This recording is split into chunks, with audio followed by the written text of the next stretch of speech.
সালে আমাদের যে ভাষা আন্দোলন সংগঠিত হয় সেটার পরিপ্রেক্ষিতে জাতিসংঘের ইউনিসেফের দ্বারা যে আমাদের আন্তর্জাতিক মাতৃভাষা দিবস হিসেবে 21শে ফেব্রুয়ারিকে স্বীকৃতি দেওয়া হয়, তারই শ্রদ্ধা অর্পণের জন্য, আমাদের ভাষা শহীদদের প্রতি শ্রদ্ধা অর্পণের জন্য আমাদের বৈষম্য বিরোধী ছাত্র আন্দোলন সিলেটের মহানগর, জেলা এবং প্রত্যেকটি উপজেলা ইউনিটের শিক্ষার্থীরা আজকে আমরা এখানে সিলেট কেন্দ্রীয় শহীদ মিনারে এসেছি এবং আমরা পুষ্পার্ঘ অর্পণ করেছি।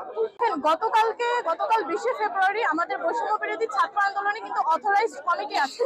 তো আমাদের কমিটির নেতৃত্বে সবগুলো কর্মসূচি পরিচালিত হয়। তো আমাদের কোনো ইউনিট থেকে গতকালকে কোনো ধরনের কর্মসূচি ছিল না। যারা এই যে বিক্ষোভ মিছিলটা করেছে তাদের সাথে আসলে আমাদের কোনো লিয়াজু করে কোনো ধরনের কর্মসূচি বাস্তবায়ন হয়নি। আপনারা জানেন যে এমসি কলেজের ৩য় বর্ষের একজন শিক্ষার্থীর উপর যেই হামলা হয়েছে সন্ত্রাসী কায়দায়, সেখানে আসলে শিবিরের সম্পৃক্ততা পাওয়া গেছে, সেটা হচ্ছে ভুক্তভোগীর সাক্ষ্যমতে।